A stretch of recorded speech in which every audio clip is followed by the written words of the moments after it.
Maybe one of these will help. Whoa! I see you've added to your collection.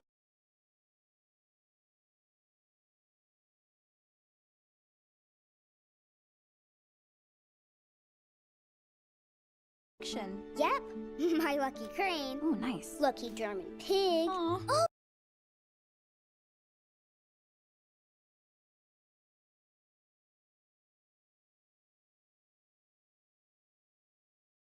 Oh, my Japanese waving cat. Ooh. That one's super lucky. Cool.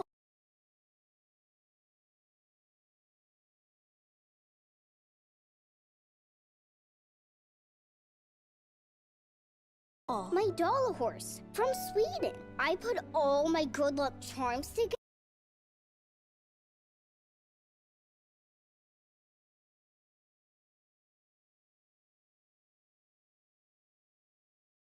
So that my weekend visit will go just right. Smart thing.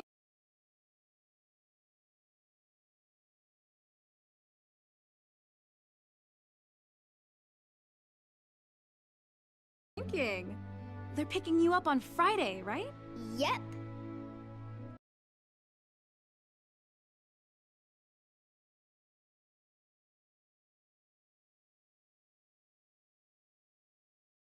And I see you've got your lucky penny spot ready to go. Yeah, it's the last one I need.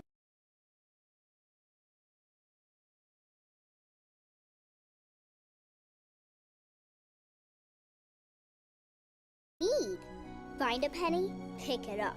And all day long, you'll have good luck.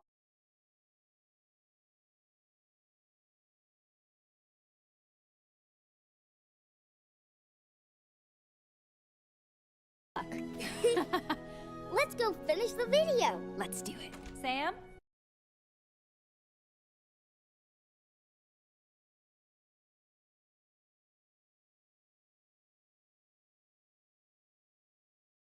Oh, there you are. The social worker's waiting for you.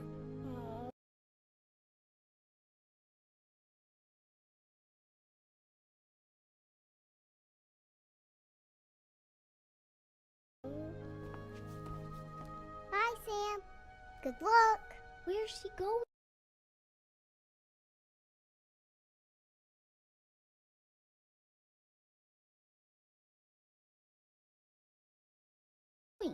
She's aging out. Well, we're all gonna miss you around here.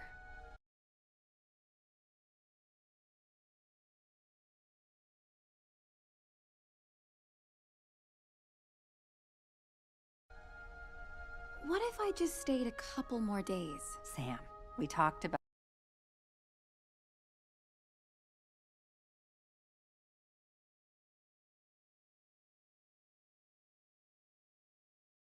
this. I know, I know. I just thought, for Hazel's sake.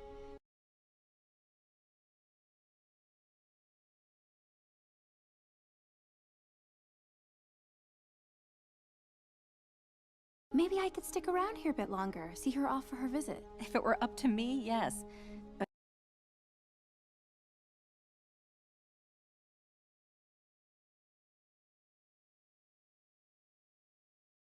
But you're 18 now.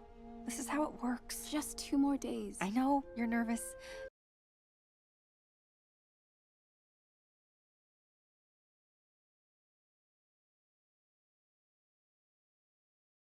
But you're moving into your own place. It is gonna be great.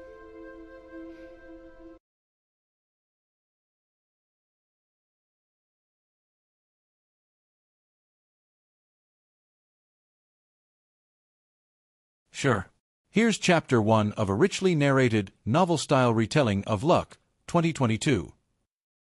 Chapter 1. The Unluckiest Girl in the World. Rain pattered softly against the windows of Summerland Orphanage, tracing silvery threads down the glass like tears that never fell. Inside, a dim morning light filtered through the gray sky, brushing pale gold across the rows of twin beds, tidy shelves, and photos taped to the walls, each one a testament to hope and childhood dreams. In the farthest corner of the girls' dormitory, one bed was unusually quiet. No giggles, no sleepy murmurs. Just the gentle rhythm of someone lying very still, staring up at the ceiling. 18-year-old Sam Greenfield exhaled slowly, watching a faint spider crack in the plaster as if it might reveal the answer to her life's most persistent question. Why me? Why was she always the one to lose her toast butter side down? Why did she always get splashed by passing cars? Why did pens explode in her shirt pocket? Why did keys vanish right when she needed them most? But above all, why had she never found a forever family? Her chest ached with a quiet sort of longing.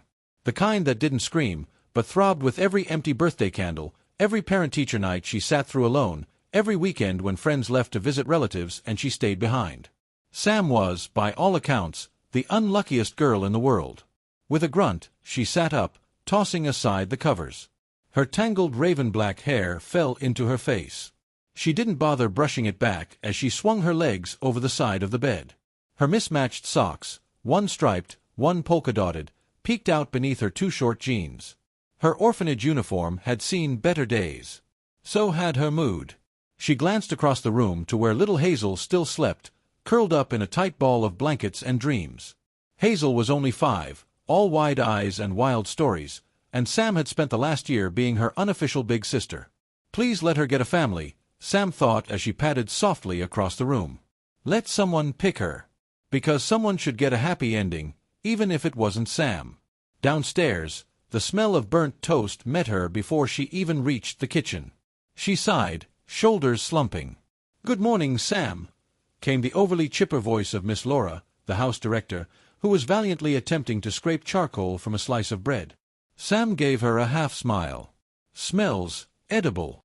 Miss Laura chuckled, brushing a graying curl behind her ear. "That's the spirit. Big day today, huh?" Sam blinked. "Big day." Miss Laura gave her a knowing look. "Your first day at the apartment. The job. College prep. Adult life." "Oh, right." The reality settled like a pebble in her gut. Sam was officially aged out of the system. No more bunk beds. No more shared closets. No more waiting for parents who never showed. She'd been assigned a modest apartment across town and a job in retail. It wasn't glamorous, but it was hers. Her own space. Her own key. Her own loneliness. Miss Laura placed a plate of eggs and toast in front of her. The toast cracked in half the moment it hit the table. Sam stared at it. Of course. The morning passed in a blur of boxes, bus rides, and awkward goodbyes. Hazel had clung to her fiercely at the curb, whispering, "Asterisk, don't forget me, okay?" Asterisk. "I won't," Sam promised, brushing a tear from Hazel's cheek. "You're unforgettable." The apartment was smaller than she expected. One window. One mattress. One leaky faucet. The fridge buzzed like a wasp trapped behind drywall. But at least it had a door that locked, and it was hers. Sam dropped onto the mattress, letting the silence fill the space.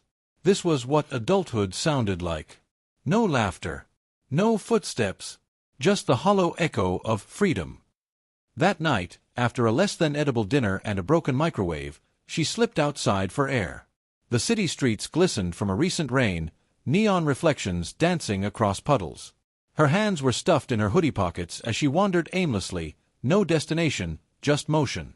Anything to avoid sitting still with the weight of being unwanted.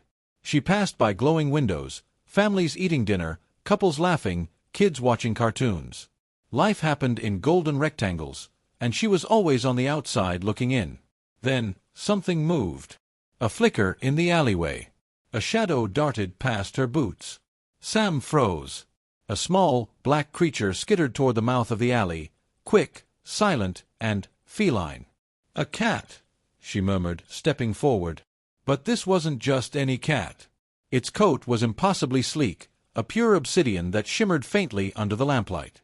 And around its neck, hanging like an odd ornament, was a tiny green vest. The cat turned its emerald eyes toward her, studied her for a moment, and then, just as quickly, bolted into the darkness. "Wait," Sam called, for reasons she couldn't explain. She chased after it, around trash bins, over puddles, through rusted gates and cracked fences. The cat was fast, but not faster than her bad luck. She tripped over a pipe, tumbled headfirst into a pile of boxes, and came up with a face full of dust. But when she looked up, the cat was sitting just a few feet away, watching her with what could only be described as smug amusement. "You are so weird," Sam said, brushing herself off. Then she noticed something. A coin, lying right beneath where the cat had been. Shiny, golden, embossed with a symbol that looked like a four-leaf clover cradled in a pair of wings. She picked it up, feeling an odd warmth in her palm. And in that moment, something changed. The clouds parted overhead, revealing a crescent moon. A gentle breeze lifted the edge of her hoodie. A streetlight flickered and steadied. And for the first time in a long time, Sam felt something she hadn't dared to name in years. Hope. Would you like me to continue with Chapter 2? Thank you for sharing Chapter 1. It's beautifully written with vivid atmosphere, emotional nuance, and a cinematic touch. Here's a rewritten version of the same story in my own words, while keeping the heart and key events intact. I've preserved the tone, richly narrated, novel style, but added a slightly different rhythm and voice for variation. Chapter 1. A Life of Misfires. Rain whispered across the rooftops of Summerland Orphanage, its gentle drumming painting the early morning in soft melancholy. Beads of water traced delicate lines down the dormitory windows, blurring the world outside into gray watercolor. Inside, the room lay still, save for the hum of sleep and the distant creak of old wood. In the far corner, Sam Greenfield lay motionless in her bed, eyes fixed on the ceiling like they were reading the secrets scrawled between the cracks. 18 years old, practically an adult by the state standards, and yet she felt like a broken compass in a storm, spinning, directionless. Bad luck clung to her like static. She didn't just trip on cracks, sidewalks seemed to reach for her. Traffic lights changed when she crossed. Umbrellas inverted over her head. And toast always landed butter side down. But worse than all the petty inconveniences was the one silent truth that weighed most of all. No one had ever chosen her. Family visits had come and gone. Applications arrived and vanished. All her birthdays were marked not by candles and cake, but by a gnawing emptiness. Sam had grown used to being the afterthought, the background character in everyone else's life. She exhaled through her nose and sat up, swinging her legs over the side of the bed.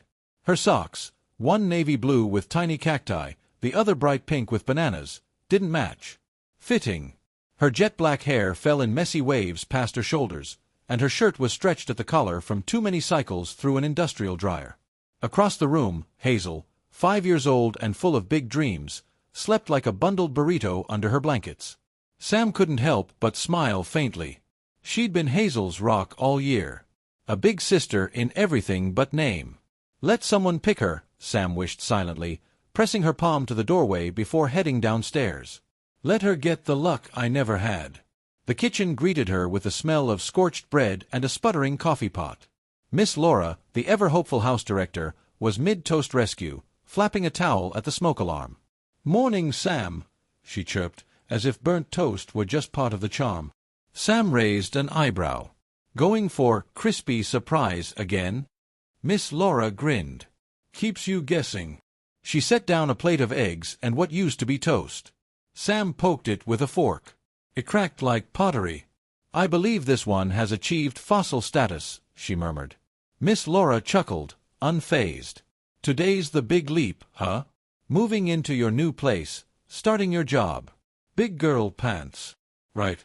The leap." Sam had officially aged out. No more dormitories. No more shared toothpaste. Just a government-assigned apartment and a retail job waiting across town. No safety net. No family. Just herself. She rode the bus with a cardboard box in her lap and a stone in her gut. Hazel hugged her tight at the curb, whispering, "Don't forget me." "Never," Sam whispered back, voice cracking. "You're my favorite chapter." The apartment was smaller than she'd imagined. One room. One creaky mattress. One fridge that buzzed louder than it cooled. It smelled like old paint and isolation. Still, it had a lock. And for the first time, the key in Sam's pocket was hers. She unpacked in silence, listening to the echo of her own movements. She didn't cry. She didn't smile. She just was, a ghost settling into a space not built for comfort, but for survival. That night, the microwave sparked and died.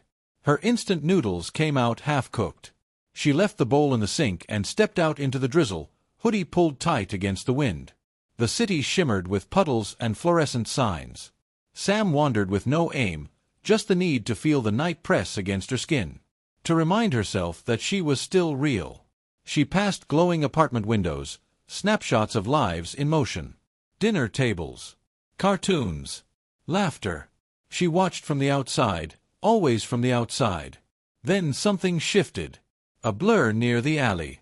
A shadow that moved too smoothly. A cat. Not just any cat. Midnight black, coat like polished glass, with a curious flick of the tail, and a green vest? Sam blinked, certain her eyes deceived her. The cat stared at her, cool and composed, then turned and slipped into the dark. "Hey, wait!" she called, already giving chase. She dashed through puddles, skidded past dumpsters, and tumbled over a rogue pipe. Her landing was graceless, flat on her face in a pile of soggy cardboard. Of course. But when she sat up, the cat was right there, watching her, judging her, smirking. "You're seriously weird," she muttered. That's when she saw it. A coin, golden, polished, glowing faintly like it had soaked in moonlight.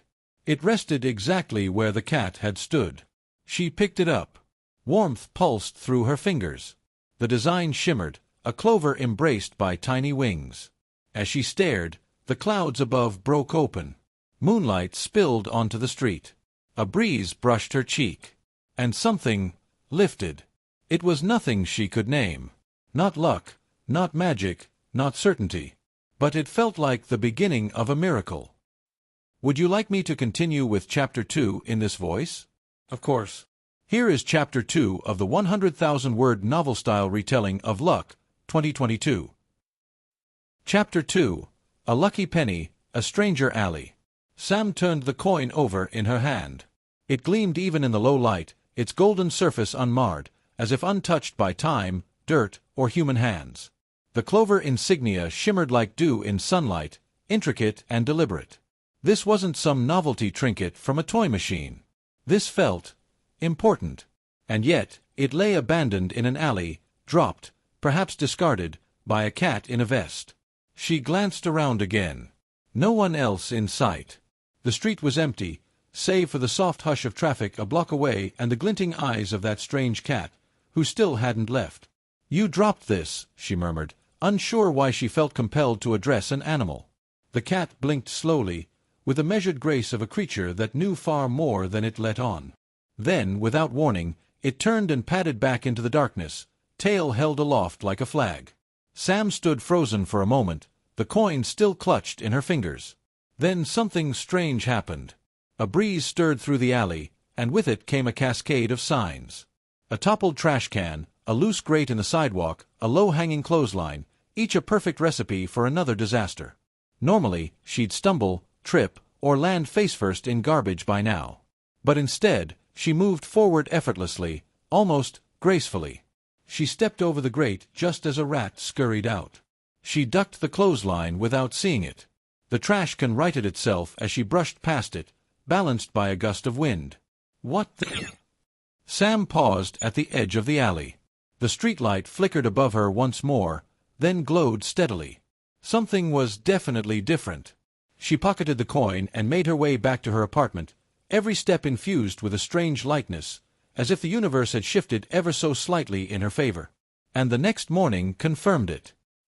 Her alarm didn't die mid-buzz. The water in the shower turned warm immediately. The bus arrived on time. And at the local department store where she'd just started work, everything went her way. The cash register worked without a glitch. The computer system didn't crash. She didn't spill coffee on her uniform or accidentally tear her name tag. Even the angry customers somehow found her helpful. "Wow," said Maria, a fellow cashier, blinking in disbelief after a particularly smooth morning. "You're like on a hot streak or something." "Yeah," Sam muttered, eyes wide. "It's weird." By lunch, the vending machine didn't eat her dollar. It gave her 2 granola bars. "I think the universe is drunk," she whispered to herself, watching a seagull narrowly miss her with a dropping as she passed by the open plaza. Or maybe it's just that coin. She reached into her pocket and held it up again. It was warm, pulsing softly like a hidden heartbeat. Could this really be the cause of her sudden luck? It didn't seem possible. It was just a coin. And yet, a car tire burst right in front of her on the sidewalk. She gasped, but the debris skidded away from her. The driver, unharmed, waved thanks at the people who helped. Not a single shard came near her.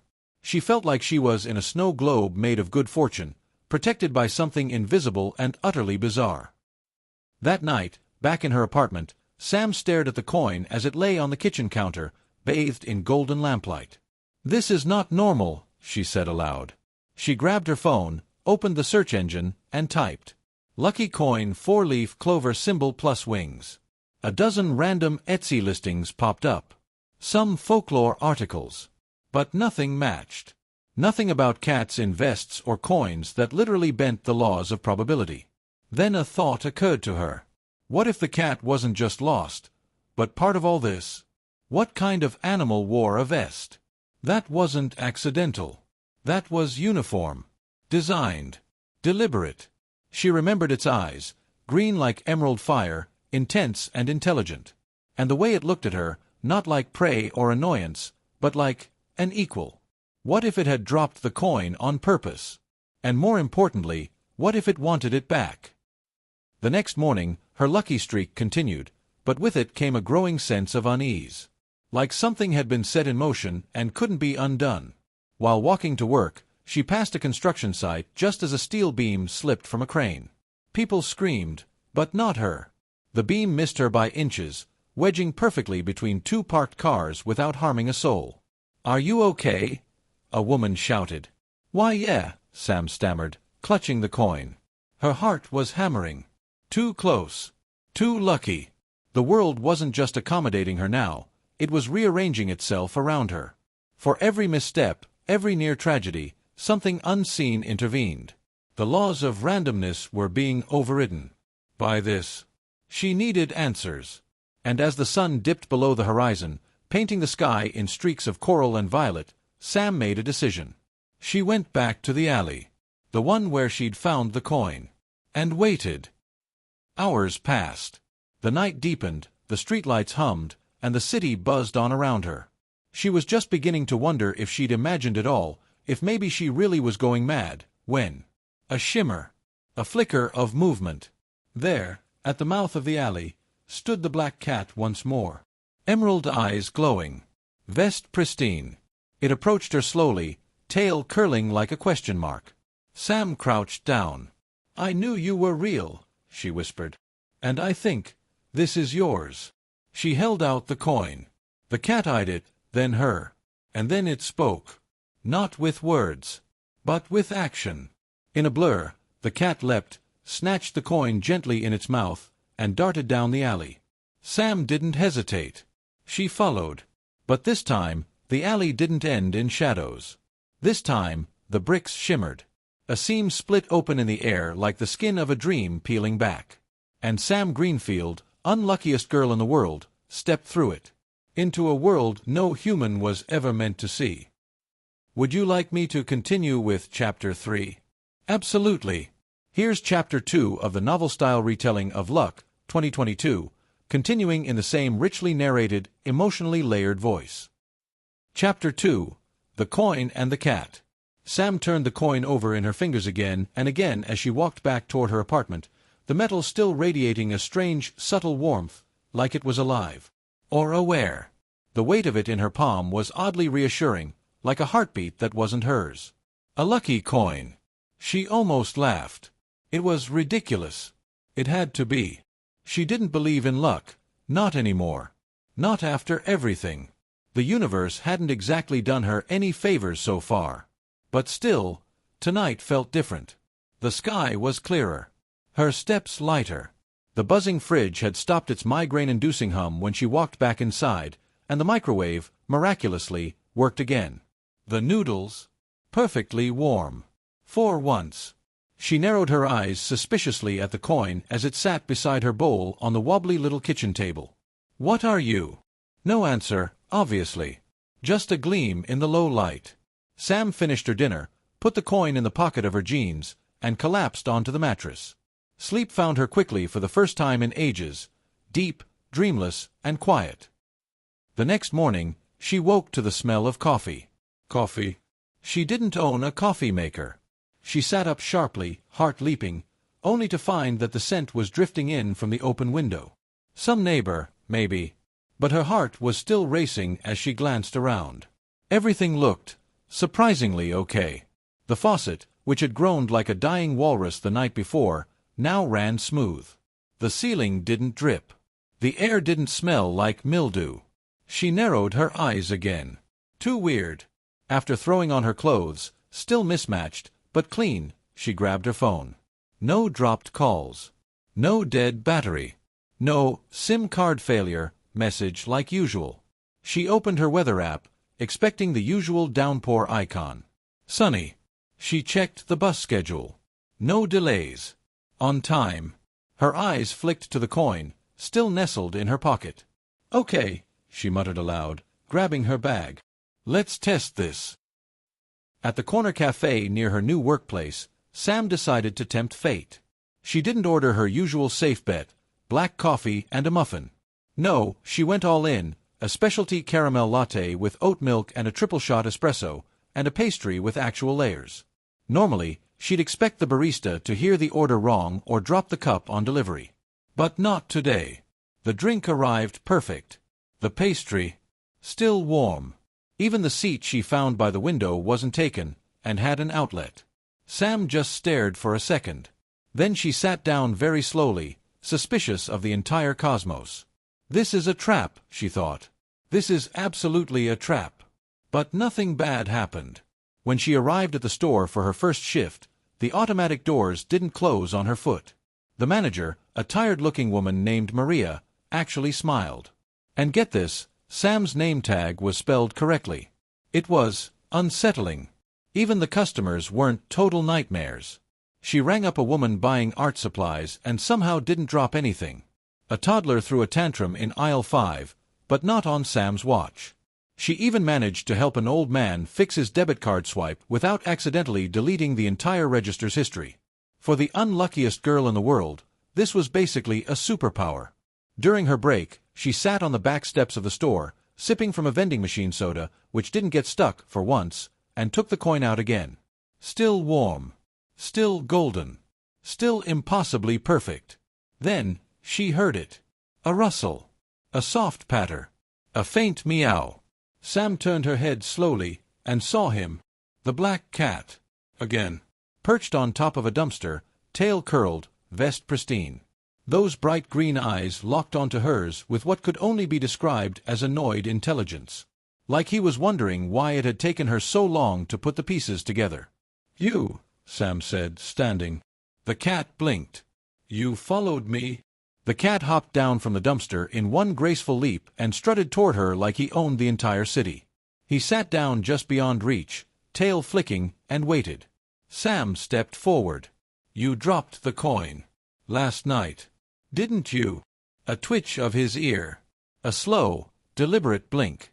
Then, without warning, he spoke. Well, technically you tripped, and it rolled away. But yes, I had it first. Sam stumbled back, nearly dropping her soda. What?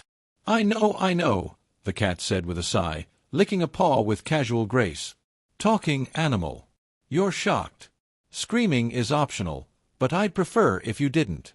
I'm still on the clock. Sam's jaw moved, but no sound came out. He tilted his head. Name's Bob. And I need that coin back. She stared. You're a cat. Excellent observation. Yes. And you're a human who's been borrowing property that technically belongs to the Land of Luck. The what now? The Land of Luck, Bob said, pacing now. A very real place. Extremely well organized. Magical. Hidden. Full of rules, bureaucracy, and things that make your toaster not explode. Sam blinked. You're messing with me. Not even a little, Bob replied dryly. And look, I really do need that coin. It's not exactly a souvenir. It's part of a larger system. Without it, well, things up there go wonky. And things down here, even worse. Sam's hand instinctively slipped into her pocket. "No offense," she said, voice sharp, "but this coin has been the only good thing to happen to me in years. I'm not just going to give it up because a talking cat in a vest says so." Bob sighed. "I was afraid you'd say that." He sat down again, flicking his tail. "Well then," he muttered, almost to himself, "looks like I'm going to have to take you with me." "To where?" "To the Land of Luck," Bob said with a resigned look. "Because whether you like it or not, you've already tipped the balance." Would you like to continue with Chapter 3? Absolutely. Here is Chapter 3 of the 100,000-word novel-style retelling of Luck, 2022. Chapter 3. Welcome to the Land of Luck. The sensation of stepping through the shimmering seam was like being wrapped in silk, dunked in soda bubbles, and shot through a kaleidoscope, dizzying and strange, yet oddly exhilarating. One moment, Sam was chasing a talking cat through a city alleyway. The next, she was somewhere else entirely. As the shimmer faded, the world unfolded before her eyes, glorious, surreal, and utterly impossible. She stood on a wide cobblestone street paved with polished clover-shaped stones that sparkled beneath her sneakers. Above, a sky shimmered like morning dew, an iridescent dome with no sun, yet everything glowed with warm daylight. Floating islands drifted lazily in the distance, tethered to the ground by glimmering rainbow threads. In the distance, great golden gears rotated in the air, suspended by invisible forces, clicking together in perfect harmony like some divine clockwork. This was not Earth. At least, not any part of it she'd ever seen.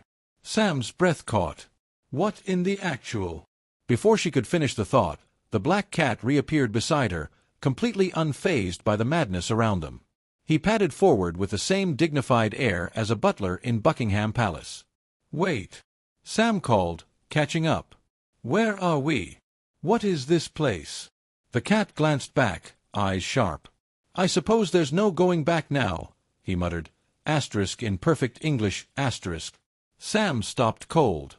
You asterisk can talk." Asterisk. "Of course I can talk," the cat said flatly.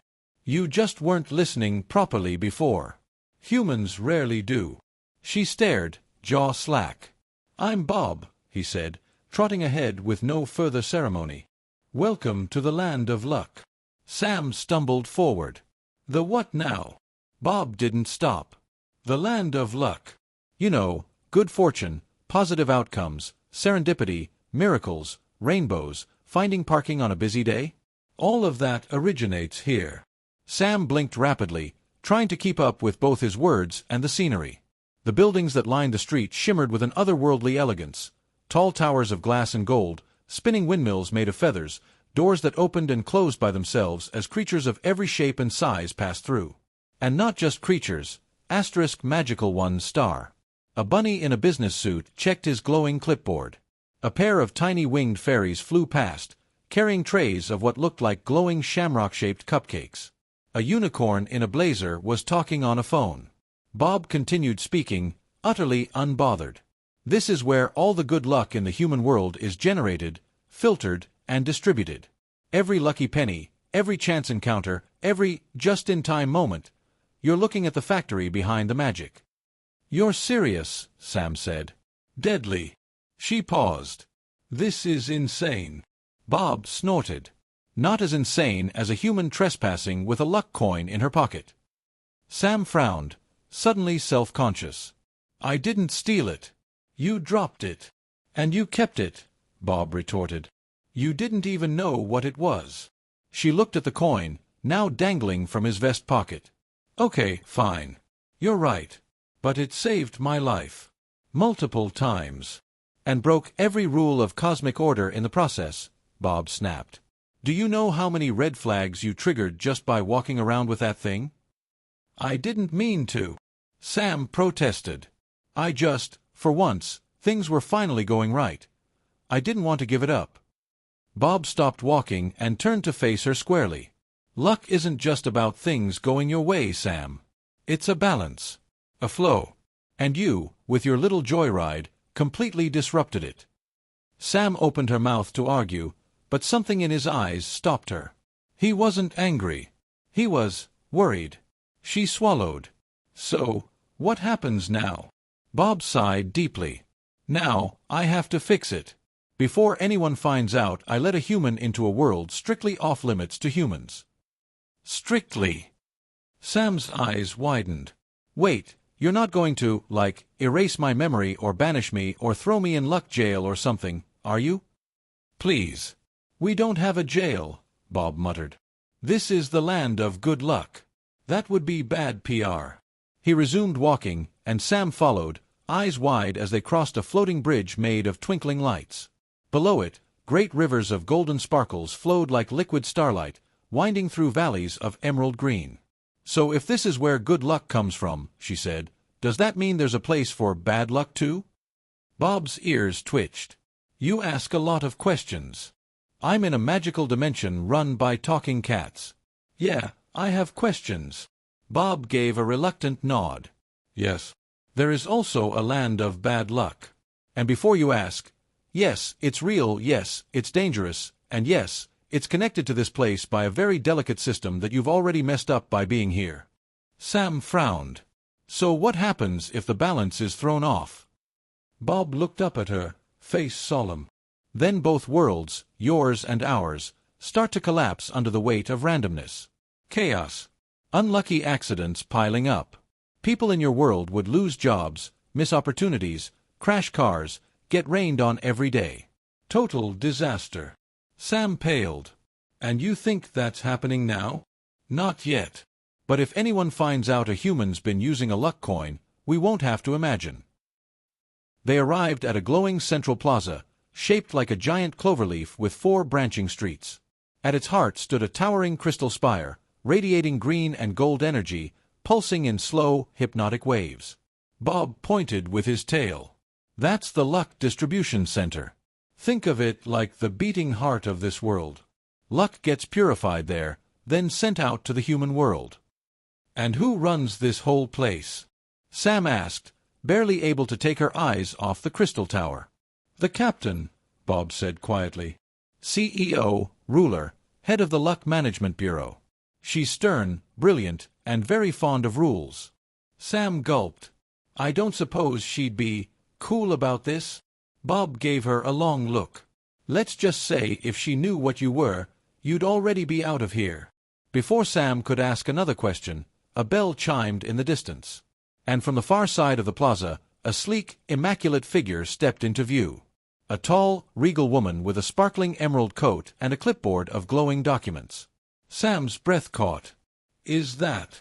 Bob nodded grimly. Yes. That's her. The captain. And she was walking straight toward them. Would you like me to continue with Chapter 4? Absolutely. Here is Chapter 3 of the novel-style retelling of Luck, 2022. Chapter 3. Down the Rabbit Hole. Sam stood frozen in the alley behind the store, staring at the black cat who had just spoken of magical lands and balance and destiny, as if it was all perfectly reasonable. As if any of this made sense. You're serious, she finally whispered. Bob lifted one sleek brow, which was impressive for a cat. Do I look like I'm joking? Well, yes. Sam exclaimed. You're a cat. Wearing a vest. Who talks? And you expect me to believe there's a whole world where what? Luck is made. Bob gave a small sigh of weary patience and hopped onto the nearby dumpster, his tail swishing behind him. Not made. Managed. Maintained. It's a well-oiled machine. Or, it was. Until you got involved. Sam frowned, bristling. I didn't ask for this. You're the one who left the coin lying around. I didn't leave it. Bob snapped. I dropped it, accidentally, because I was being chased. By a very large, very angry dog. It happens. Sam blinked. Even to lucky cats. Bob growled under his breath. I was lucky. Until I lost the coin. Which is why I need it back. Now. Sam crossed her arms. Well, I need it too. You think I'm going to give up the only good thing I've ever had just because a talking alley cat demands it? The two glared at each other in stubborn silence, until Bob finally looked away and muttered, Fine. You want proof. I'll show you the land of luck. You come with me, and you'll see how big of a mistake this all is. Sam hesitated. Her fingers toyed with the coin in her pocket. Everything logical in her brain screamed that this was insane. That she should walk away. Go home. Forget the talking cat, the magic coin, the whole strange mess. But then again, what did she really have to go back to? A cold apartment. A part-time job. A world where she was always one step behind everyone else. This was madness. But madness felt better than nothing. She nodded, slowly. Okay. I'm in. Bob blinked. Really? That easy? No. Not easy. But, yeah. Bob leapt down, landing gracefully at her feet. Good. Because we're running out of time. He turned, tail high, and began trotting briskly toward the back of the alley. Sam followed, dodging puddles and loose trash bags. So, where is this magical land, exactly? Narnia. Oz. Is there a wardrobe I should be climbing into? Less wardrobe, Bob muttered. More manhole. He stopped beside a rusted maintenance cover tucked behind a forgotten utility shed. Scratched into the metal was a strange symbol, 2 arrows spinning in a circle, wrapped around a clover leaf. Bob stood on it, looked up at Sam, and said, "Keep the coin in your hand. Hold it tight." Sam did. "Now jump." She blinked. Wait, what? But Bob had already vanished. Right through the metal. As if the ground had turned to water. Sam stared in disbelief, her heart hammering. "Oh, you have got to be kidding." The manhole shimmered. Her hand clutched the coin tighter. Then, before her fear could stop her, she stepped forward. And fell. For a moment, the world turned inside out. Up became sideways. Gravity looped. Colors danced and blurred past her as she tumbled through what felt like a tunnel made of light and mist and pulsing, ethereal hums. She didn't fall so much as drift, limbs floating, the coin glowing like a tiny sun in her palm. Then, with a thump, she landed on soft moss. Birdsong filled the air. The sky above her shimmered, not blue, but a soft, golden-pink hue, like a sunrise that never ended. The trees were shaped like swirls, their bark glittering faintly. A gentle breeze carried the scent of peppermint and clover. Sam sat up slowly, her mouth falling open. They were in a meadow. A perfect, impossible meadow. "Welcome," Bob said beside her, brushing dust off his vest with his paw, "to the land of luck." Ahead of them rose a city. Yes, a city, with arching golden bridges and floating lanterns. Creatures bustled in and out of elegant buildings that looked like a cross between a steampunk clockwork world and a fairy tale palace. Rabbits in waistcoats zipped by on scooters. A towering leprechaun with a clipboard barked orders to a team of pig-tailed pixies. Shimmering airships floated lazily across the sky. Every inch of the place radiated charm and order. Bob motioned with his paw. "This is the good luck side. We try to keep everything running smoothly, until someone steals a coin and throws the whole balance into chaos." Sam couldn't tear her eyes away. "This is real. All of this is real." Bob's voice dropped into a growl. "And if we don't fix it soon, you'll see the bad luck side, and trust me, it's not nearly as pretty." Sam looked down at the coin still glowing in her hand, and for the first time, she began to understand. This wasn't just about her luck anymore. Would you like to continue with Chapter 4? Absolutely. Here's Chapter 4 of the 100,000-word novel-style retelling of Luck, 2022. Chapter 4. The Captain of Fortune. Sam's heart leapt into her throat. The woman moving toward them radiated an aura of perfection. Not beauty, exactly, though she was striking, tall and commanding, with high cheekbones and eyes like polished jade, but precision. Everything about her was exact. Her walk, her posture, the meticulous placement of each hair tucked behind her ear. Her coat shimmered with clover-green embroidery, and on her shoulder sat a tiny dragon, no bigger than a teacup, its scales like flecks of gold. It looked at Sam with a stare that was somehow even more judgmental than Bob's. "Bob," said the captain in a voice as smooth and unwavering as a tuning fork. "Report." Bob gave a stiff bow.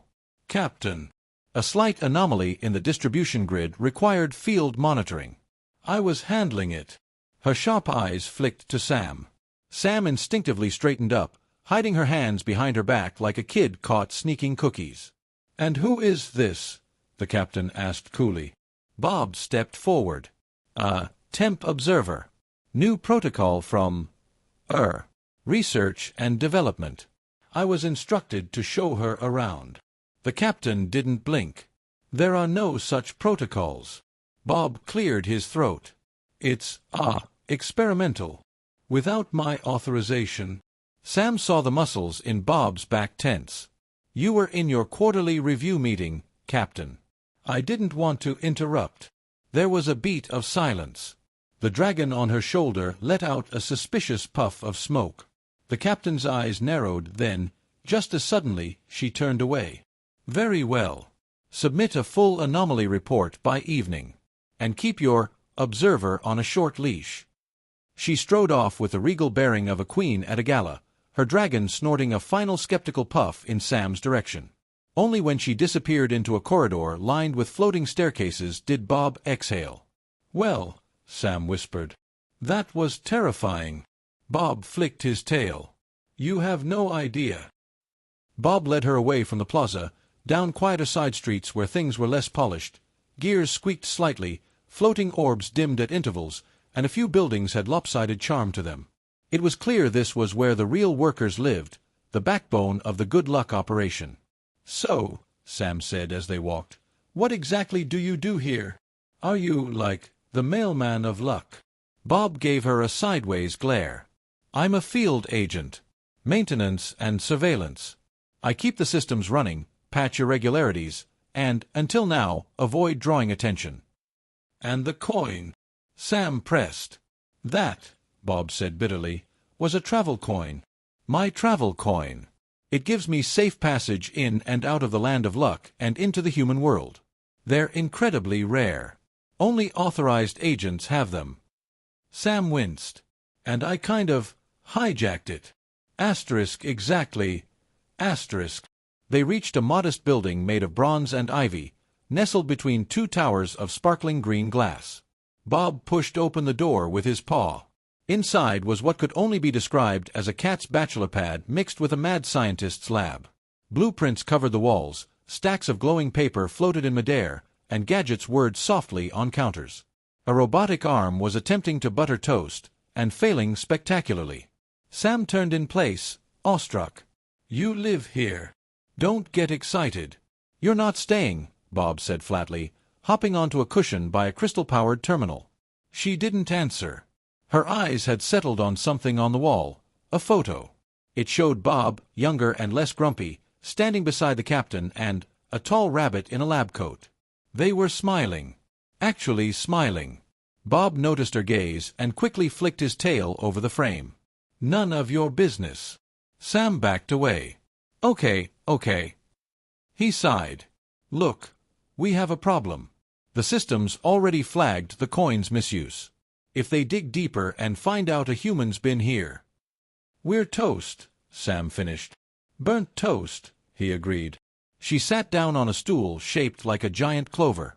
"So what do we do?" Bob stared at her for a long moment, then, reluctantly, he tapped a few buttons on the terminal. A glowing schematic of the entire land of luck sprang into view, a pulsing diagram of gears, pipelines, energy routes, and one massive chamber labeled the randomizer. "We need to return the coin," Bob said. "Insert it back into the randomizer to reset the flow and remove the anomaly signature. That should wipe the alert before the auditors scan for unauthorized influence." Sam nodded slowly. "Sounds easy." "It's not," Bob said grimly. "The randomizer is in the core of the entire system. It's off-limits except during official resets. That means we'll need to sneak in." Sam raised a brow. "You're suggesting we break into the heart of your magic kingdom and stick the coin back like nothing happened?" "Essentially." "Great. What could go wrong?" Bob ignored the sarcasm. "We do it quietly, we do it fast, and we don't get caught." "And what happens if we do get caught?" Sam asked. Bob met her eyes. "Then luck as your world knows it collapses. Forever." Sam swallowed hard. "Okay," she said softly. "Then let's fix it." Bob gave a begrudging nod. They were now partners in crime. But as they began assembling a plan, Deep beneath the shining heart of the city, far below the clover towers and floating gardens, another system stirred. Dark pipes, harsh shadows, rust instead of gold. Down in the unseen underworld of the land of luck, a valve hissed, a dial spun, and somewhere in the land of bad luck, a crimson-eyed gremlin opened a dusty file labeled, "Unauthorized Human Detected." Would you like to continue with Chapter 5? Of course. Here's Chapter 4 of the novel-style retelling of Luck, 2022. Chapter 4, Welcome to the Machine. The city ahead gleamed like a dream painted in clockwork and sunlight. Sam followed Bob through winding, cobblestone streets that shimmered with an almost too-perfect polish. Everything ticked and turned in precise harmony. Flower petals opened exactly on cue, fountains sprayed in swirling patterns, and traffic flowed without a single honk or hiccup. It was as if the whole world were choreographed. Overhead, a massive golden mechanism turned in slow, mesmerizing circles. Gears the size of buildings spun silently, suspended in the air above the city. Glowing threads of energy pulsed between them, like neurons firing in a brain far beyond human understanding. Sam stared upward, breath caught. "What is that?" Bob glanced back. "That's the luck engine. Keeps the whole system running. Good luck to the human world, bad luck too, but always in balance." "You've interfered." Sam instinctively clutched the coin in her pocket. "I didn't mean to." "I believe you," Bob said flatly. "That doesn't mean it didn't happen." They passed a trio of rabbits in vests, sorting four-leaf clovers into baskets labeled Fortune, Fate, and Oops. One waved politely at Sam. Another dropped his clover and yelped as it turned into a puff of smoke. "Are those working-class rabbits?" she asked. "Luck field agents," Bob explained. "They harvest the good stuff. Run maintenance. Patch up leaks in probability." Sam blinked. "That's absurd." "And yet," Bob said, "here you are." They reached a towering building shaped like a lighthouse crossed with a wind-up music box. A sign at the top spun slowly, "Luck Management Bureau." Inside, it was chaos in a very organized way. Elves with briefcases darted through rotating doors. A dragon in a necktie dictated memos to a typewriter that typed itself. Elevators zipped up and down without visible cables, each one labeled with symbols Sam couldn't decipher. Bob led her straight past the front desk. A ladybug in a headset tried to stop them, but he waved her off. "She's with me," he said curtly. They entered a small, circular office with walls made of spiraling cogs and shelves overflowing with glittering paperwork. A nameplate floated in the air. Jeff the Unicorn, Interdepartmental Director of Fortuity Affairs. The unicorn behind the desk looked like a CEO stepped out of a sparkle factory. His mane shimmered with every color imaginable, and his horn glowed softly, pulsing to the beat of his speech. "Bob," he said in a rich, velvety voice, "you're late." And, his gaze shifted to Sam, "You brought a human. Fascinating. Troubling. Unscheduled." "She's the one who found the lost coin," Bob said. Jeff's nostrils flared. The coin? As in?" Bob nodded. Jeff turned to Sam with an unsettling level of seriousness. "Human, what is your designation?" Sam blinked. "My what?" "Your luck rating," Jeff said. "She's, unquantified," Bob answered quickly. "She's from the outside." Jeff gasped as if someone had thrown a shoe at his horn. An unregistered human in possession of a premium-grade luck coin. Bob, this violates 12 regulations. 13, if you count the vest, Bob muttered. Jeff paced, hooves tapping against the floor in rhythmic clinks. The coin must be returned immediately. Otherwise the entire good luck, bad luck exchange equilibrium could collapse. Sam bristled. "Okay, listen. I didn't ask for this. I didn't know any of this even existed. I just found a coin that, finally, made things not awful for once. I wasn't trying to break anything." Jeff's horn dimmed. For a long moment, he studied her face. Intent does not negate consequence. Sam looked down, her fingers curling tightly around the coin. Bob cleared his throat. "She may not be registered, but she's not a threat. She came here willingly. And She's had bad luck her whole life. Jeff tilted his head. Truly, statistically consistent bad luck. Ask her toaster, Bob said dryly. The unicorn sighed, then gestured with his horn toward a swirling crystal in the center of the room. It floated above a pedestal, flickering with tiny symbols and lights. Place the coin here, he said. Sam hesitated. Then, slowly, she stepped forward and set the coin atop the pedestal. The moment it touched the crystal, the lights flared. Images appeared in the air, flashes of her life, Sam tripping in gym class, missing the bus, dropping her lunch tray, getting a rejection letter, watching other kids leave with families while she stayed behind. Jeff frowned, his luminous mane dimming. Unprecedented. Your bad luck isn't random. It's chronic. Tell me something I don't know, Sam muttered. Jeff looked grave. This changes things. The coin's influence didn't just mask your bad luck. It balanced it, for the first time. So what happens if I give it up? She asked. Jeff didn't answer right away. Then, the imbalance will return. And so will your streak of misfortune. Silence settled over the room. Sam swallowed hard. She wasn't ready to go back. To fall into the shadows again. To be invisible. But the coin must be returned, Jeff added gently. There is another way. But it's risky. Sam looked up. What way? The bad luck side of the realm, Jeff said gravely. A place few go willingly. But perhaps, if something caused your streak, we can find it. Bob blinked. You mean sabotage? Jeff nodded. Or a deeper flaw in the system. A glitch. Sam straightened, heart pounding. Then I'll go. Bob snapped to look at her. Are you insane? That place is crawling with gremlins, cursed dust, probability pockets. I want to know, she said. Why it's always me. Why nothing ever works. If this place made all the luck, then maybe it made mine too. Jeff looked at Bob. You'll guide her. Bob groaned. I was afraid you'd say that. Jeff smiled faintly. Then it settled. The unicorn touched his horn to the pedestal. A ripple of magic spread outward, opening a circular gate in the floor, black and swirling like ink in water. The path to the bad luck side had opened. And Sam, for the first time in her life, was choosing to walk toward misfortune, to finally understand it. Would you like to continue with Chapter 5? Absolutely. Here's Chapter 5 of the 100,000-word novel-style retelling of Luck, 2022. Chapter 5. The Underbelly of Luck. Sam wasn't sure what to expect as they slipped through the darkened corridors beneath the Land of Luck, but the sight that greeted her still managed to make her skin crawl. The passageways were narrow, lined with walls of chipped marble and dripping green moss. The air was damp, thick with the scent of mildew and aged metal.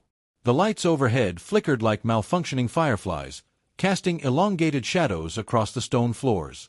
Bob's tail flicked nervously, brushing against the walls as he led the way. Where are we? Sam whispered, her voice almost swallowed by the oppressive silence. Bob's eyes were narrow slits, scanning the dark ahead. The maintenance levels. Where the systems get messy. Messy, Sam echoed, looking around at the crumbling infrastructure. You're telling me the Land of Luck isn't all pretty and perfect? Bob snorted. Of course not. Not everything here is sunshine and rainbows. Some of it's more like shadow and rust. They passed by a door that appeared to be a sealed maintenance hatch, covered in faded warning labels. Sam could hear a faint hum from inside, followed by an odd metallic clicking sound. The hairs on the back of her neck stood on end. Bob noticed her unease and gave a dismissive flick of his ear. Don't worry. It's not important.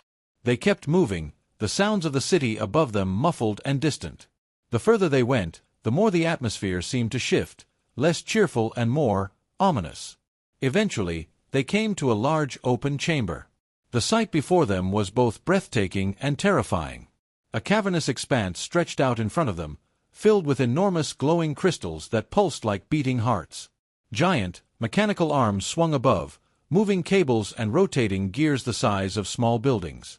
The machinery was impressive, but Sam couldn't shake the feeling that something wasn't quite right.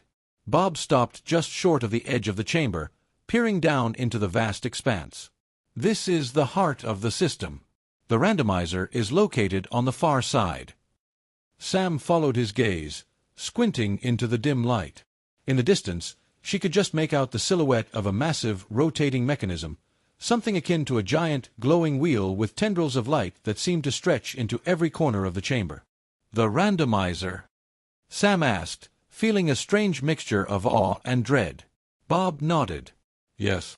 It's the core of everything here, the device that ensures the constant flow of luck between the human world and this one. If we don't return the coin, things could go wrong." The word wrong hung in the air, heavy with unspoken consequences. Sam stepped closer to him. "But why is it all so broken down here? I thought the land of luck was supposed to be perfect." Bob's expression darkened. "Everything has a price, Sam.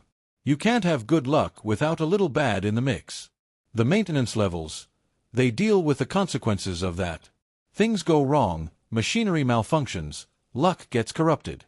But no one talks about it because the captain doesn't want to deal with the truth." "Truth?" Sam echoed. "What do you mean?"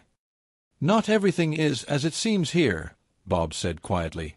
"The captain keeps things running smoothly, but it's all an illusion. This world isn't perfect, Sam. It's built on balance. And if that balance is disrupted," he trailed off, his tail flicking nervously. Sam felt a chill slide down her spine. "Disrupted? By me?" "By you," Bob confirmed. "And by whoever, or whatever, decides to start pulling on that thread." Just then, a low mechanical hum vibrated through the floor, and the ground beneath them shifted. A low, mechanical growl echoed through the chamber, sending a ripple of unease through Sam's body. Bob froze, his eyes darting around the room. "What was that?" Sam asked, her voice low and tense. "Not good," Bob muttered, his tail twitching. "We're not the only ones down here. Something's watching." Before Sam could respond, the sound of footsteps echoed from the far side of the chamber. Heavy, metallic footsteps. Something, or someone, was approaching. Bob's fur bristled. "Hide. Now." They darted behind a set of large, glowing pipes that snaked up the side of the chamber. Sam crouched low, trying to steady her breath as she peered around the corner. A figure emerged from the shadows, its silhouette large and hulking. It moved with an eerie mechanical grace, its eyes glowing red like beacons in the dark. It was a towering construct, part metal, part organic, clad in armor that glinted in the dim light. "What is that?" Sam whispered, her eyes wide with fear. Bob's voice was barely audible as he answered, "The Gremlins, the enforcers of the Land of Luck. They keep an eye on things, make sure no one messes with the system. And right now, they're very interested in us." Sam's heart raced as the creature passed by, its mechanical movements accompanied by the soft click of its joints. It was close enough that she could see the intricate details of its body, an unnerving fusion of metal and some kind of pulsing, organic material. It was almost like the thing was alive. The creature stopped, its head jerking to one side as if sniffing the air. Sam's breath caught in her throat. Did it sense them? A moment of silence passed before the gremlin slowly turned and continued its patrol, oblivious to their presence. Bob exhaled sharply. "That was too close. We need to move. Now." They darted through the shadows, slipping deeper into the maintenance levels. The further they traveled, the more intense the sense of danger grew, as if the very walls were closing in around them. Finally, after what felt like hours, they reached a large, reinforced door. Bob swiped a small, glowing card across the scanner, and the door slid open with a soft hiss. Sam stepped inside, her eyes wide as she took in the sight before her. The randomizer. It was even more massive up close. A colossal, spinning mechanism at the center of the room, encased in a glowing sphere of energy. Tendrils of light spiraled outward from it, feeding into the very fabric of the Land of Luck itself. Bob's voice was low, almost reverent. "This is it. The core. If we can get the coin back in there, we can fix everything." Sam nodded, a sense of awe overtaking her. But something in her gut told her this wasn't going to be as easy as just slipping the coin into the machine. There was more at stake here than just a misplaced coin. "Let's do this," she said, steeling herself for whatever came next. But as she stepped forward, the lights in the room flickered. A low growl rumbled from the shadows, and the sound of heavy footsteps echoed once again. This time, they weren't alone. Would you like to continue with Chapter 6? Here is Chapter 5 of the novel-style retelling of Luck, 2022. Chapter 5, The Pit of Chaos. The portal opened with a strange hollow sound, like a soft pop from inside her own skull. Sam felt the air around her ripple as if the fabric of reality itself was being torn open. The swirling darkness beckoned. "After you," Bob said with exaggerated reluctance, nudging her toward the portal. Sam glanced at him, her stomach twisting into a knot.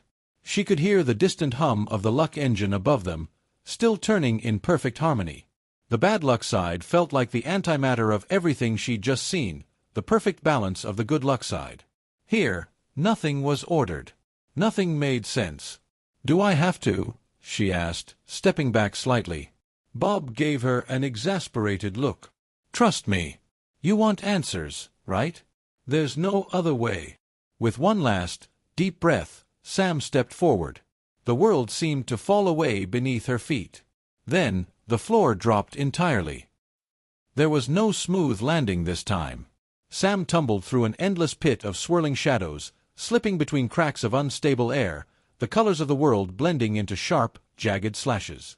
The coin in her pocket vibrated fiercely, like a heartbeat out of sync with everything else. She flailed her arms as the void below her twisted into chaotic, shifting forms. When she finally landed, hard asterisk, it felt as though she'd been dropped onto a bed of nails, sharp and jarring against every bone in her body. She gasped, trying to push herself up, her hands scraping against the cracked stone beneath her.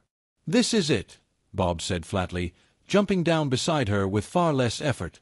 "The bad luck side." Sam blinked. What she saw before her didn't look like anything she could have prepared for.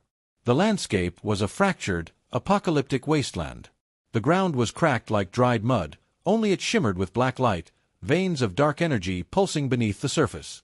Piles of twisted metal and broken machines lay scattered like forgotten trash. In the distance, shadowy figures skittered across the horizon, moving in quick, jerky motions as if they had no control over their own movements. It was the exact opposite of the pristine order of the good luck side. Every inch of this place seemed wrong. "This is where it all goes wrong," Bob muttered. "The things that can't be fixed. The places where balance is lost." Sam looked around. A gust of wind blew past, stirring the broken pieces of the world. As it passed, the air turned cold, biting at her skin. "Great," she said, rubbing her arms. "This place feels like a nightmare." "It is a nightmare," Bob replied. "And you're in the middle of it." Sam's heart began to race. What now? Bob eyed a nearby crumbled building that might have once been a marketplace, the windows now shattered and the walls sagging like they were too tired to stand. "We find the source of your bad luck. It's likely here somewhere. This is where everything gets off track." Sam followed him, her shoes crunching over the strange, metallic dirt. It felt unstable beneath her, as though the very ground could crumble away at any moment. She could barely keep her footing. "What kind of things live here?" she asked, looking around warily. The place was eerily silent except for the occasional screeching of metal. Bob grunted. "Gremlins, cursed objects, unstable probability pockets. It's a mess.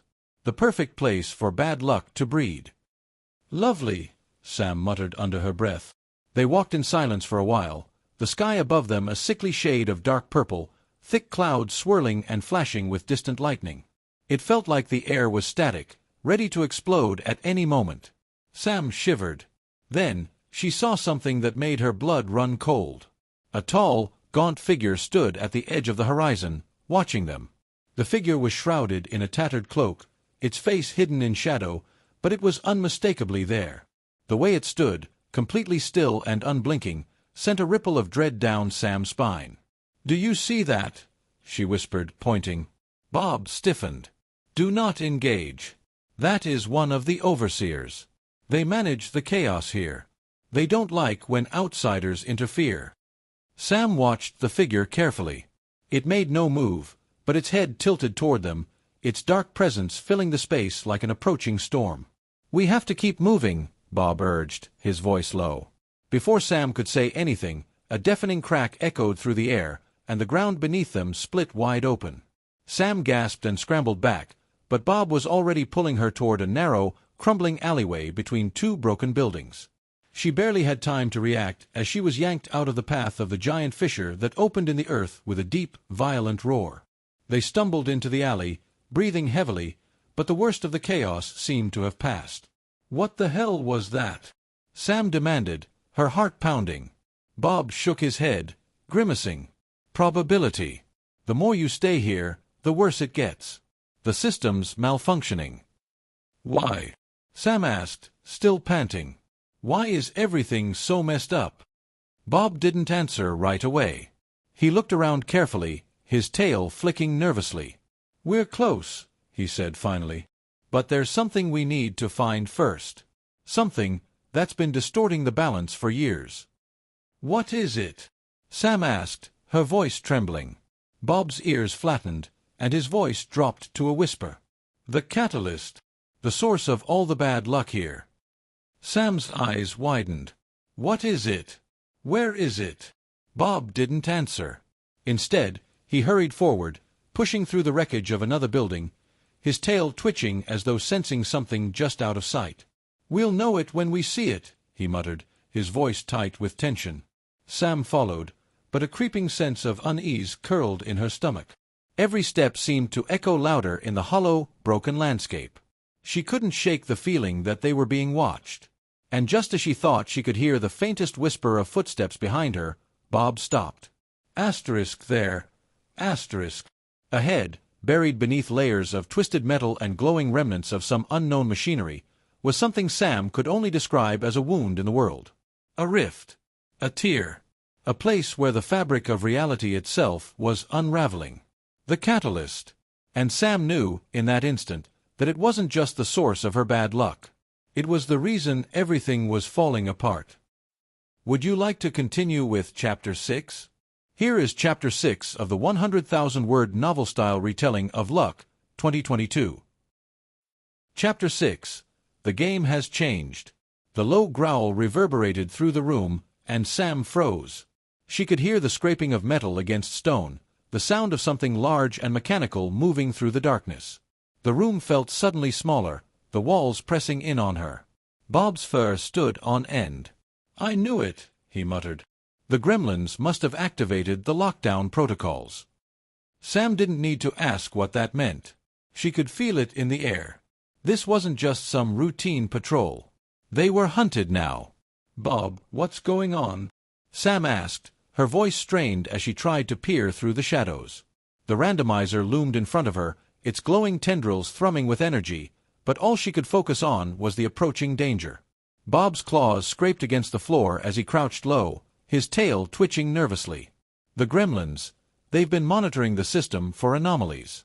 The fact that you're here means we've triggered something. They're going to stop us from reaching the randomizer." "But we're so close," Sam whispered. "We can't let them stop us now." Bob met her eyes, his expression serious.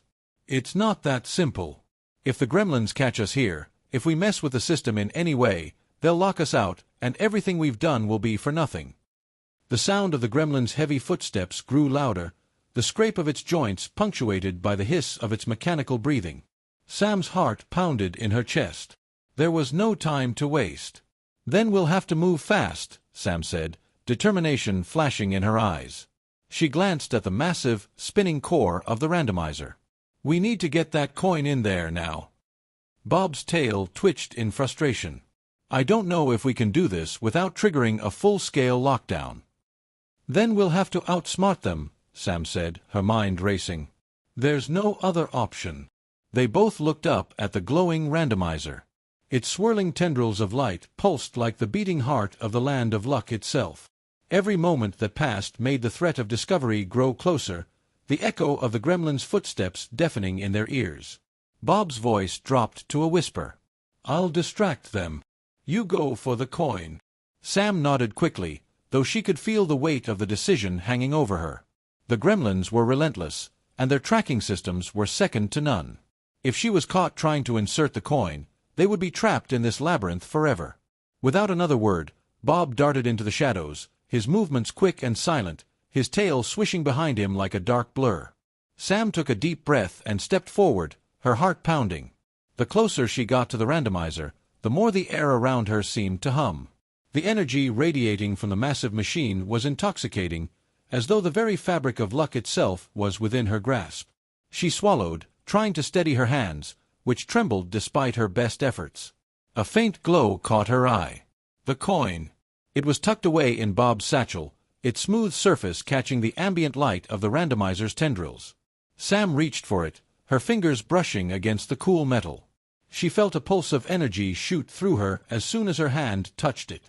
The sensation was electric, both exhilarating and terrifying. The coin seemed to hum with power, almost as if it had its own heartbeat. "This is it," Sam whispered to herself, but before she could take another step, the ground beneath her feet rumbled. The sound of metal scraping against stone filled the air, and the gremlin was closing in. "Bob," Sam called, but her voice caught in her throat as she looked over her shoulder. She had no time to wait. She glanced at the randomizer, the swirling energy inside its core beckoning her like a siren's call. Without another thought, she sprinted toward it, clutching the coin in her hand. As she approached the center of the room, the randomizer's massive, glowing tendrils flared, sending ripples of light cascading across the floor. She could feel the force of its energy now, a magnetic pull that threatened to draw her in entirely. "Please work," Sam muttered under her breath. She could hear the gremlin's steps growing louder. She could feel the weight of their eyes on her, the crushing certainty that they would be caught. But there was no turning back now. Sam held her breath and hurled the coin into the heart of the randomizer. Time seemed to slow as the coin spun through the air. It hit the core with a resonant thud, sending a shockwave of energy through the room. The light from the randomizer intensified, and Sam could feel a surge of warmth course through her body. But just as she thought they had succeeded, the ground beneath her feet cracked open. The entire chamber trembled as the gremlin's heavy footsteps echoed louder and louder. Sam stumbled back, but it was too late. The room around her shifted. The tendrils of light from the randomizer flickered erratically before completely shutting down. The glowing energy that had filled the space now dissipated, and darkness settled in like a heavy blanket. "No," Sam breathed, her voice catching in her throat. "No, no, no." Bob appeared from the shadows, his eyes wide with panic. "We've been compromised." Before Sam could respond, the gremlin appeared, its crimson eyes glowing like hellfire. It lumbered into the room, its massive body casting a shadow that seemed to swallow everything around them. "You," it growled, its voice a deep, mechanical rasp. "You've tampered with the system." Bob's fur bristled, and he hissed, "You don't understand." But the gremlin didn't wait for an explanation. With a swift motion, it raised its arm, and a mechanical arm swung down from the ceiling, locking them both in place. The tension in the air was palpable. "We can't fix this," Sam whispered, her heart sinking. "We're too late." The gremlin stepped forward, its metallic joints creaking with every movement. "The system will reset. But you will not be part of it." Bob growled low in his throat. "You don't know what you're dealing with." Sam's mind raced. The gremlins were relentless. They were built for this. And right now, the only way out was through the heart of the system, a heart that was now broken. Sam's eyes darted around, searching for any way to escape. She saw a faint flicker of light in the distance, an opening, a gap in the chaos. "Bob," she whispered urgently, "we have one shot." Bob's gaze followed hers. A spark of hope flashed in his eyes, but it was quickly replaced by determination. "We're not out yet. Not by a long shot." And then, with a sudden burst of energy, they both leapt toward the gap, the darkness closing in behind them. The game had changed, and they were no longer just playing for their lives. They were playing for the fate of the Land of Luck. Would you like to continue with Chapter 7? Here is Chapter 6 of the novel-style retelling of Luck, 2022. Chapter 6. The Catalyst. Sam's breath caught in her throat as she stood in front of the rift. It wasn't a simple tear in the ground, like some kind of fissure. This was something far worse. The air shimmered around it, rippling like the surface of a disturbed pond. There were no clear edges, just swirling energies of purple and black, warping and twisting in on themselves as if the very laws of reality had been bent and snapped here. The catalyst was like a wound in the universe, leaking chaos and bad luck into everything around it. "That's it," Sam whispered, her voice unsteady as she looked at the swirling mass of energy. Bob didn't answer right away. His tail was twitching nervously, and his ears were flat against his head, his eyes fixed on the rift with an intensity that Sam had never seen before. "I've heard stories," Bob said, his voice low and cautious. "But I never thought I'd actually see it. The catalyst is what happens when luck goes wrong. Too much negative energy, too many imbalances, and this happens. It corrupts everything around it. Nothing can thrive near it." Sam took a step forward, instinctively drawn to the rift, but Bob grabbed her arm firmly, stopping her. "Don't get too close," he warned. "If you do, you'll get caught in the vortex. It can suck you in." Sam pulled back, taking a hesitant step away from the rift. Her heart was pounding in her chest, not just from the fear of the rift, but from the weight of everything she was realizing. The rift wasn't just a natural occurrence. It had been created, manipulated by something or someone. And if it was the source of all bad luck, that meant the power behind it was far more dangerous than anything she'd encountered before. "What's causing it?" Sam asked, her mind racing with the possibilities. Bob's gaze flickered briefly to the horizon, to the shadowy figures that still skittered in the distance. He didn't answer right away, his tail flicking nervously.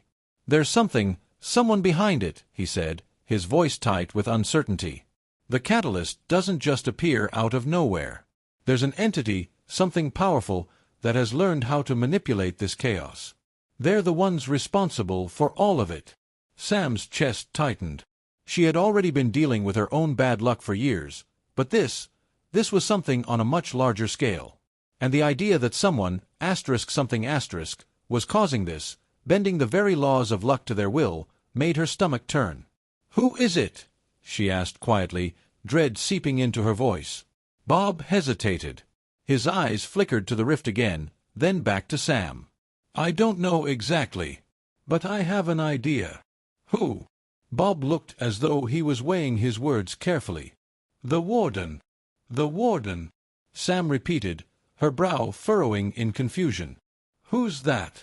Bob sighed, clearly not eager to delve deeper into this, but he didn't have much choice. The Warden is the one who's been holding all the bad luck in place. The one who controls this side of luck. If it weren't for them, this chaos wouldn't exist. But for some reason, they've decided to keep it going. They feed off of it, thrive on it. Sam's mind raced. But why?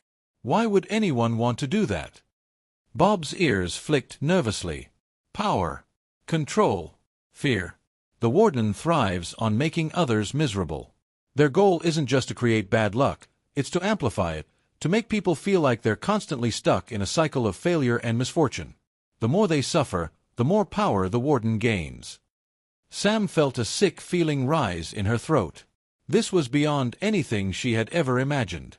Bad luck wasn't just a random series of unfortunate events. It was a weapon, something someone had chosen to wield. "So how do we stop it?"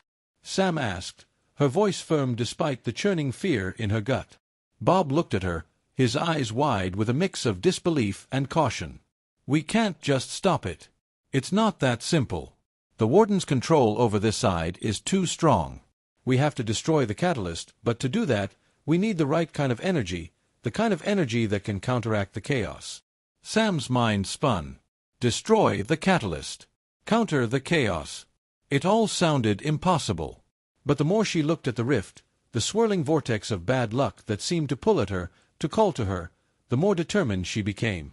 "I'm not backing down," she said, her voice steady now. "I've dealt with bad luck my whole life. I'm not going to let some Warden keep everything in this mess." Bob gave her a sharp, almost worried look. "It's not that simple. You don't understand, Sam. This isn't just about luck. The Warden is powerful. Too powerful. Even if you destroyed the catalyst, it might not be enough. Sam's jaw set. She wasn't going to let that stop her. She had nothing to lose. There has to be a way, she said, determination fueling every word. We can't just let this continue. Not after everything people like me have been through. Bob's tail drooped slightly, as if he could feel the weight of her resolve. There might be one way, he said slowly. But it's dangerous. If you do it wrong, everything could collapse. And that's the end of everything. Sam's heart pounded. She didn't care. What's the way? Bob stared at her for a long moment, then nodded. You have to find the Warden. You have to stop them before they can activate the catalyst and unleash the full force of their bad luck. If you can disrupt their control, it might be enough to sever the connection between the catalyst and the rift. But it's risky. Sam nodded, her eyes narrowing with resolve. Where do we find the Warden? Bob looked toward the horizon again, his ears pricking as if he could sense something in the distance. We have to get closer to the source, to the heart of the Warden's domain. It's a place called the Pit of Chaos. Sam's stomach tightened, but she wasn't about to back down now. Lead the way, she said, her voice unwavering. Bob gave her a long look, then nodded. Stay close. The pit isn't a place for the faint-hearted. Sam followed him, her heart thudding in her chest. The path ahead was uncertain, and the stakes couldn't be higher. But for the first time in her life, Sam wasn't thinking about her bad luck. She was thinking about the chance to make things right, to stop the chaos, to fix the world that had been broken for so long. The Pit of Chaos was waiting. Would you like to continue with Chapter 7? Here is Chapter 7 of the 100,000-word novel-style retelling of Luck, 2022. Chapter 7. The Shattered System. The room behind them erupted in chaos as the gremlin's mechanical arm swung wildly, crashing against the stone walls, sending debris flying. Sam's heart pounded in her chest as she pushed forward, adrenaline coursing through her veins.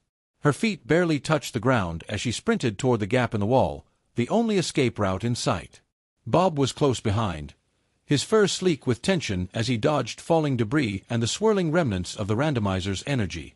It was as though the whole system was unraveling, piece by piece, as they rushed toward the opening. Sam didn't dare look back. She could feel the weight of the gremlin's gaze, its presence looming like a shadow over their every step. But there was no time to waste. The very walls of the Land of Luck were crumbling, and they had to move faster than ever. The gap in the wall was smaller than it had seemed, but it was enough. With a final burst of energy, Sam dove through, her body hitting the cold stone on the other side. She didn't pause to check if Bob had made it through behind her. She simply rose to her feet and continued running. Behind them, the gremlin's roar reverberated through the corridors, and Sam knew that if they stopped for even a second, they would be caught. The entire system was collapsing around them, the once beautiful Land of Luck turning into a distorted, malfunctioning nightmare. The passage ahead was darker than anything they had passed through before. Sam squinted, her eyes adjusting to the dim light as they navigated through narrow, twisting tunnels that seemed to go on forever. The air felt heavier here, the weight of the impending disaster pressing on her chest. She could hear the faint sound of mechanical grinding in the distance, but there was no time to worry about that now. "Bob," Sam called over her shoulder. "Where are we going?" Bob's voice came from just behind her. "Somewhere the gremlins can't track us. Somewhere we can figure out what's going wrong." "Is it too late?" Sam asked, her voice strained as she glanced back, half expecting the gremlin to appear at any moment. "Is the system completely broken?" Bob hesitated, his voice low. "I don't know. I've never seen anything like this before. But if the system's been corrupted, it'll be hard to fix. We might have to go deeper into the system to find the root of the problem." "Deeper?" Sam echoed, her stomach churning. "How much deeper can we go?" Bob didn't answer immediately. Instead, he guided her through the winding corridors, always moving with purpose, his sharp eyes scanning every corner. Sam had to trust him, even if she wasn't sure he had all the answers. They reached a dead end after what felt like an eternity of running. The narrow corridor ended in a heavy steel door, old and rusted. Sam tried to catch her breath as Bob approached it and inserted a small, glowing keycard into the slot. The door clicked open, revealing a vast, empty chamber. The walls were lined with enormous machines, all humming with a low, eerie vibration. The lights overhead flickered, casting long shadows across the room. It was a stark contrast to the sleek, vibrant halls they had passed through earlier. "This is it," Bob said, his voice barely above a whisper. "The core of the system." Sam's eyes widened as she took in the sight of the massive machinery. The walls seemed alive with energy, the air thick with the hum of complex systems and endless gears. It was both beautiful and terrifying, the heart of the Land of Luck laid bare in front of them. Bob turned toward her, his expression grave. "This is where the real work happens. The randomizer, the fortune makers, the whole system, it all starts here." Sam swallowed, trying to steady her breath. "And this is where we fix it."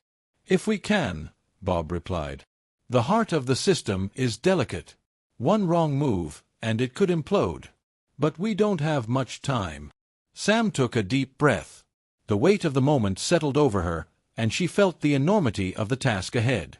It was no longer just about fixing the system or putting the coin back in place. This was about restoring the balance of the entire world.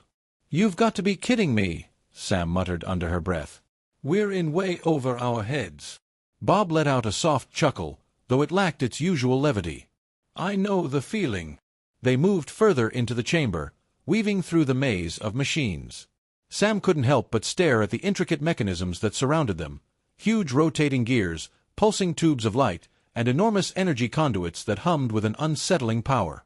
It was like walking inside the very pulse of the Land of Luck itself. At the center of the room, a massive, spherical device sat on a raised platform. The device seemed to glow with a strange, otherworldly light. It was far more intricate than anything Sam had ever seen, its surface shimmering with patterns of light that shifted in time with the hum of the machinery. Bob approached the device cautiously, his fur standing on end as he studied it. "This is the heart of luck," he said. "The mechanism that holds the balance of the entire system." Sam stepped closer, feeling a strange pull toward it, as if the device itself was calling to her. "This is it," she said, her voice barely above a whisper.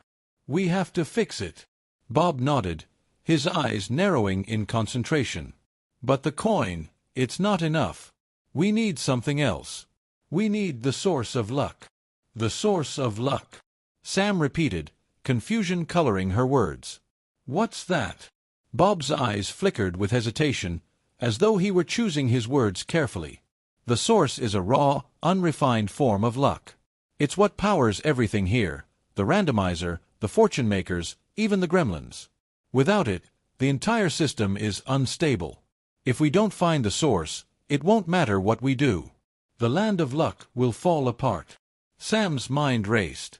They had come so far, only to find out that the solution was even more complicated than they had realized. The source of luck. They had no idea where it was or how to access it. "How do we find it?" Sam asked, determination rising in her chest. She wasn't ready to give up now, not when they were this close. Bob's expression darkened. "There's only one place we can look." "Where?" Sam pressed. Bob turned and motioned toward a large door at the far end of the chamber. "The vault." Would you like to continue with Chapter 8? Here is Chapter 7 of the novel-style retelling of Luck, 2022. Chapter 7, Into the Pit.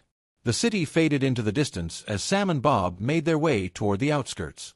The air grew heavier, thicker with the weight of something wrong, something not quite natural. The streets became fewer, the buildings lower and crumbling, and the shadows seemed longer, stretching toward them as if eager to swallow them whole. Sam could feel it, the pull of the unknown. The pit of chaos wasn't a place people ventured into lightly. No one talked about it. Those who had once tried to find it never returned. The land around it was barren, forgotten by time, and littered with remnants of failed hopes. And yet, here she was, heading directly toward it. The sun was setting, painting the sky in hues of blood orange and deep purple. The last vestiges of light fought to stay in the sky, but they were being overtaken by the creeping night. The world around them was quiet, too quiet, like it was holding its breath. "How much farther?" Sam asked, her voice carrying the edge of frustration. She had been walking for what felt like hours, and the air had a chill to it that gnawed at her skin. She pulled her hoodie tighter around her, glancing nervously at the darkening horizon. "Not far now," Bob replied, his voice steady but laced with an undertone of unease. His paws padded softly along the cracked ground, his tail trailing behind him like a worried afterthought. "Just keep following the path." Sam nodded, but her thoughts were racing. The warden was still out there, somewhere, manipulating the catalyst and all the bad luck in the world. But every step they took toward the pit, the more uncertain everything seemed. If they didn't find the warden soon, would it be too late? "You're sure this will work?" Sam asked, trying to keep the doubt from creeping into her voice. "This whole plan, disrupting the catalyst, finding the warden, all of it?" Bob didn't answer right away. He seemed to be considering her question carefully, his tail flicking nervously as his golden eyes scanned the bleak landscape. "It's the only way," he said at last, but his voice had an edge of doubt in it too. "The catalyst feeds on imbalance, on the chaos the warden creates. Without it, everything could stabilize again. But if the warden gets to the catalyst first—" His words trailed off, leaving an unspoken fear hanging in the air. Sam swallowed hard, the weight of their mission pressing down on her. It felt as if the universe itself was conspiring against them, trying to pull them back. But she wouldn't let it. She couldn't. "Then we'll get there first," she said, her voice low but firm. She glanced at Bob, her gaze unwavering. "We have to." Bob studied her for a long moment, then gave a soft, resigned nod. "You've got the spirit, Sam. I'll give you that." They walked in silence for a while longer, each step heavier than the last, until they reached a point where the ground beneath them seemed to slope downward, the earth crumbling into a vast, empty pit. The sky above was now black, the stars faint and distant. And there, before them, was the pit of chaos. Sam's breath caught in her throat as she gazed down at the chasm. It wasn't a pit in the traditional sense. There was no deep hole to climb into. Instead, it was as though the very fabric of the world had split open here, revealing a rift that stretched far beyond her vision. The air above it shimmered with strange, unnatural colors, swirling in patterns that seemed almost alive. Dark, smoky tendrils curled out of the rift, reaching like hands for the sky, and the ground around it was a wasteland, cracked, blackened, and utterly desolate. This was where the catalyst had been born, where the warden's power thrived. And this was where it would all end. "I've heard stories about this place," Bob said quietly, his voice a whisper now. "People who got too close to the pit. They say you can hear the voices of all the unlucky ones who've ever fallen here. Their regrets, their fears, their broken dreams." Sam didn't want to think about that. She didn't want to let the weight of the world's misfortunes pull her down. She had enough of her own. Instead, she focused on the task at hand. She stepped forward, her eyes locked on the swirling darkness before her. The catalyst was somewhere within that blackened rift, its chaotic energy pulsing like a heartbeat, waiting for the moment to unleash its full power. "This is it," Sam said, her voice stronger now, even as her legs shook beneath her. "This is where we end it." Bob nodded gravely. "You ready?" Sam took a deep breath. She didn't feel ready. She didn't know if she ever could be. But she was here. And she wasn't turning back. "Let's go." They descended into the pit, the ground beneath them shifting with each step. The air thickened, becoming heavier with each passing moment. A sense of dread settled over Sam, settling in her chest like a stone. "Stay close," Bob warned, his voice strained. "This place is full of danger. The catalyst has been feeding on this land for far too long. It's corrupting everything around it." As they ventured deeper, the temperature dropped, and the swirling darkness grew more intense. Sam could feel it, the weight of the bad luck, the negative energy that clung to everything. It was in the air, in the ground beneath her, and it seemed to reach out with invisible tendrils, trying to pull her down, to drown her in despair. But Sam wasn't going to let it. She refused to be swallowed whole by the darkness. She had come too far to stop now. The deeper they went, the more the ground shifted. The path beneath them became unstable, cracking open in jagged, sharp edges. The swirling energy around them seemed to intensify, a low hum vibrating through the air. Then they saw it. A massive figure stood in the center of the pit, its shape hazy and indistinct, but its presence undeniable. It was as if the darkness itself had taken form, a hulking mass of shadows and chaos, with a pair of glowing red eyes that pierced through the gloom. The warden. It was watching them. Would you like me to continue with Chapter 8?